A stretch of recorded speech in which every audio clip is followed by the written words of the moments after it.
नमस्कार दोस्तों, मैं दीपांशु स्वागत करता हूं आपका सीजीपीएससी व्यापम में एक बहुत ही शानदार न्यूज़ के साथ। जी हाँ दोस्तों, छत्तीसगढ़ में 50 से अधिक पदों पर ये रेगुलर पद है जिसके बारे में आज हम बात करने वाले हैं और ये तृतीय और चतुर्थ श्रेणी के पद है।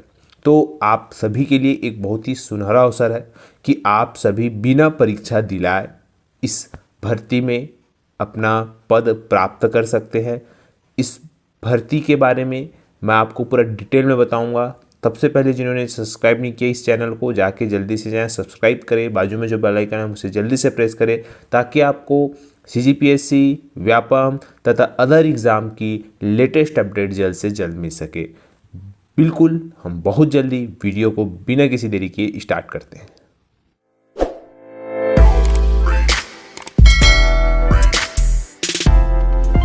वीडियो को स्टार्ट करने से पहले आप सभी को बताना चाहूँगा, आप सभी पिछले बहुत दिनों से जिस चीज़ का इंतज़ार कर रहे थे वो आ चुका है। एडमिट कार्ड आ चुका है सभी का।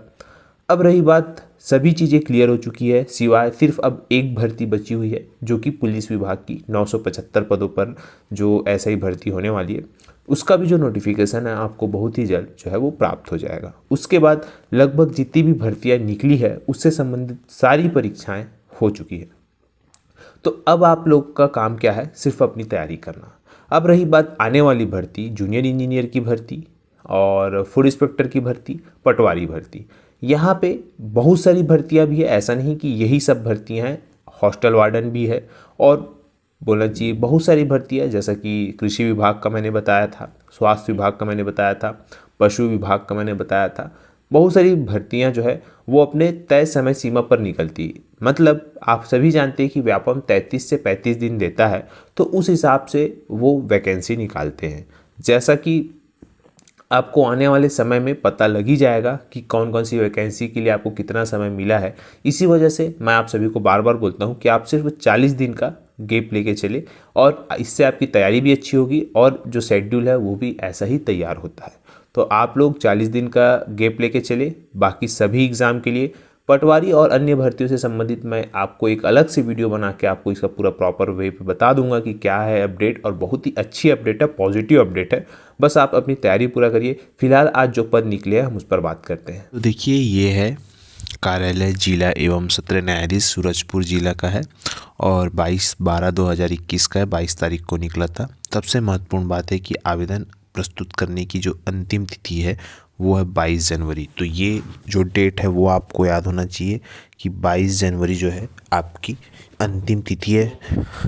ये जो है रजिस्टर्ड पोस्ट से माध्यम से जो है स्पीड पोस्ट या रजिस्टर्ड पोस्ट के माध्यम से जाएगा।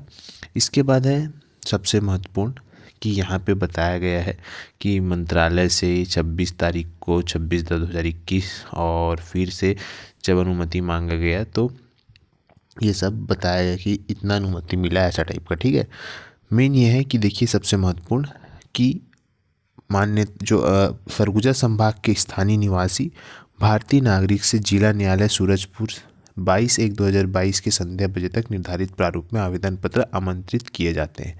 ठीक है, तो यहाँ पे स्थानीय भर्तियाँ तो ली जाएगी। अब देखते हैं कौन कौन से पद है। सबसे पहले अगर हम देखें तो यहाँ पे भृत्य है, सहायक ग्रेड 3 है, स्टेनोग्राफर अंग्रेजी है और स्टेनोग्राफर हिंदी है। याद रखिएगा, सहायक ग्रेड 3 के 25 पद है, स्टेनोग्राफर के 2 पद है, इंग्लिश की, हिंदी के 5 और भृत्य के 11। अगर हम सहायक ग्रेड 3 के नॉर्मल जो मुक्त पद है मतलब सामान्य वर्ग के, तो देखिए सामान्य वर्ग जो है अंतिम में है। यहाँ पे ये देखिए टोटल 6 पद है मुक्त, 3 पद महिला, 1 पद भूतपूर्व सैनिक, एक पद दिव्यांग, ऐसा करके टोटल 11 पद निकले हुए। ठीक है, ये सामान्य वर्ग का। इसके बाद अन्य पिछड़ा वर्ग, अनुसूचित जनजाति, इस प्रकार से ये सब दिया गया है। ठीक है, अब आगे की पूरा प्रोसीजर बात करते हैं कि क्या है कैसा है। देखिए सबसे महत्वपूर्ण है कि इसमें पदों की संख्या में वृद्धि और कमी की जा सकती है। ठीक है, अब अगर हम इसकी पात्रता और यहाँ पे देखिए परीक्षा तिथि में परिवर्तन करने का अधिकार जिला एवं सत्र न्यायाधीश सूरजपुर के पास सुरक्षित है। ठीक है, अब देखिए यहाँ पे जो स्टेनोग्राफर का योग्यता है आप देख सकते हैं यहाँ पे क्लियर बताया गया है, ठीक है। ये इसकी क्या हो गई, योग्यता हो गई, है ना। इसके बाद यहाँ पे अंग्रेजी का स्टेनोग्राफर, अंग्रेजी की योग्यता भी देख सकते हैं आप, ठीक। इसका वेतनमान भी देख सकते हैं, ठीक।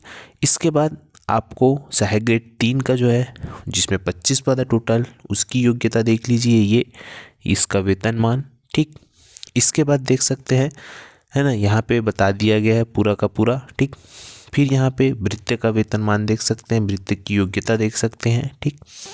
अब इसके महत्वपूर्ण है कि यहाँ पे बताया गया यदि आवेदक विज्ञापित पदों में एक से अधिक पद हेतु आवेदन प्रस्तुत करना चाहता है तो उसे प्रत्येक पद के लिए अलग अलग आवेदन निर्धारित प्रारूप में पेश करना होगा तथा एक पद के लिए केवल एक ही आवेदन स्वीकार किया जाएगा, ठीक है। अलग अलग पद के लिए आपको अलग अलग आवेदन करना है, ठीक है। उसके बाद यहाँ पे बताया गया महत्वपूर्ण टिप्स देख सकते हैं कि आपको जो भी है आप स्वयं जांच कर लेगा, नहीं तो अगर आप लोग झूठ बोलेंगे या गलत जो डॉक्यूमेंट देंगे तो वो क्या हो जाएगा, उम्मीदवारी समाप्त कर दी जाएगी, ठीक है।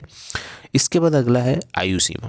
जी हाँ, आयु सीमा देखें तो देखिए यहाँ पे बताया गया है कि 18 वर्ष से सबसे कम आयु और 35 वर्ष मैक्सिमम 5 वर्ष की अवधि 2023 की समाप्ति तक प्रदान की गई है, ठीक है। किसको, छत्तीसगढ़ राज्य के स्थानीय निवासियों को, ठीक है।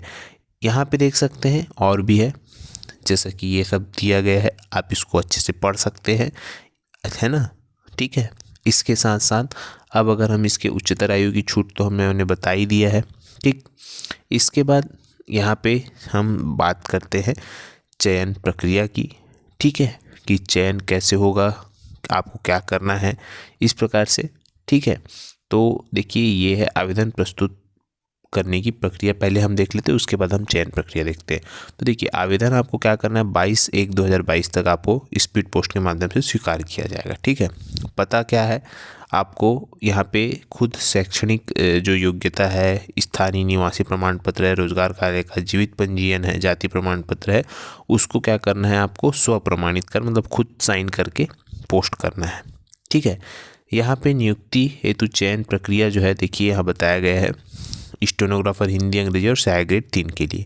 यहाँ पे बताया गया है कि आवेदकों की संख्या अधिक होने पर वस्तुनिष्ठ सामान्य ज्ञान की स्क्रीनिंग परीक्षा आयोजित कर मेरिट के आधार पर एक पद पर 10 के अनुपात में आवेदकों का चयन प्रक्रिया के अगले चरण हेतु बुलाया जाएगा। अगर आवेदक ज़्यादा होगा ना तब की स्थिति में। उसके बाद क्या होगा, जब बुलाया जाएगा फिर हिंदी स्टेनोग्राफर के लिए 250 अंकों की उम्मीदवारी होगी, मतलब अंकों का होगा पेपर और कौशल परीक्षा, और उम्मीदवारों को 100 शब्द प्रति मिनट की गति 5 मिनट का हिंदी जो है लिखा दिया जाएगा, जिसे परीक्षा 45 मिनट की सीमा में टाइप करना है। और ये कहाँ किस में होगा, Ubuntu open source operating system में के लिब्रे ऑफिस में टाइप करना होगा, ठीक है। सेम वैसी अंग्रेजी में भी होगा और सहायक ग्रेड 3 में भी होगा, बस अंतर है शब्दों का, यहाँ पे 125 शब्द है और वहाँ पे 250 शब्द है, ठीक है। तो ये हो गया आपका कौशल परीक्षा। उसके बाद हो गया आपके भृत्य, तो भृत्य में 15 गुना बुलाया जाएगा, फिर साक्षात्कार लिया जाएगा, अगर अधिक हो गया उसके बाद उसकी बौद्धिक शारीरिक मतलब उसका देखेंगे, उसके बाद उसका सिलेक्शन करेंगे, ठीक है। ये हो गया। उसके बाद अपूर्ण त्रुटिपूर्ण ये सब अभी आप याद रखिएगा, यहाँ पे ना क्या होगा, मेरिट सूची तथा प्रतीक्षा सूची भी जारी हो जाएगी जो 1 वर्ष के लिए वैध होगी, ठीक है। उसके बाद फिर यहाँ पे देखिए 3 वर्ष वाला तो है, स्टाइपन वाला तो है ही, तो ये वाला नियम लागू होगा। ये हो गया किसका, आपका न्यायालय का, ठीक है। इसके बाद हम बात करते हैं, इसी में और पद निकला है एक, मतलब ये जो है आप देख सकते हैं ये कौन सा है, सत्र न्यायालय। अब हम बात करते हैं कुटुंब न्यायालय की। ये है आपका क्या है, कार्यालय कुटुंब न्यायालय सूरजपुर, दोनों सूरजपुर जिले का है, वो जिला एवं सत्र न्यायालय का, ये कुटुंब न्यायालय का है, ठीक है। इसमें भी आपको 22 तारीख तक जो है वो भेजना है आवेदन, आपको स्पीड पोस्ट रजिस्टर डाक के माध्यम से। यहाँ पे कौन कौन से पद है ये देख सकते हैं, भृत्य का है, आदेशिका वाहक का है, वाहन चालक का है, सहायक ग्रेड 3 का है और स्टेनोग्राफर का है। अगर हम 1 पद, 3 पद, 1 पद, 1 पद, 2 पद, ये है, ठीक है। यहाँ पे अगर अनारक्षित की बात करें तो मुक्त में चारों के 1-1 पद है, ठीक है। बाकी आप देख सकते हैं यहाँ पे एक एक पद दिया है। ठीक है, तो ये टोटल इतने पद है, अलग अलग पद है। इसकी योग्यता लगभग वैसी ही है ना। स्टेनोग्राफर हिंदी की लगभग वैसी ही है ना, जैसे मैंने बताया है। सहायक ग्रेड 3 का भी जो मैंने बता दिया है। ठीक, इसके साथ साथ वाहन चालक का देखिए, वाहन चालक का बताया गया है कि इसी मान्यता प्राप्त 8वीं प्रमाण पत्र और हल्का मोटर यान का जो है लाइसेंस होना चाहिए। ठीक है, फिर आदेशिका वाहन के लिए क्या है, आपको 8वीं प्रमाण पत्र है ना, और साथ में क्या करना है, सेवा का कार्य तत्परता आवेदित पद से संबंधित कार्य के अनुभव को प्रमाण पत्र संलग्न करे। ठीक है, ये सब होना चाहिए। फिर है भृत्य के लिए आपको बताया जा चुका है, पहले 5वीं उत्तीर्ण होना है। ठीक है, ये हो गया।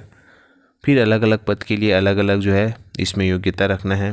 ठीक, फिर ये सब चीज़ें। ठीक है, तो ये तो मैंने बता दिया है कि 18 वर्ष में जो मिनिमम है, 35 वर्ष मैक्सिमम है। ठीक है, ये सब मैंने आपको बता ही दिया है।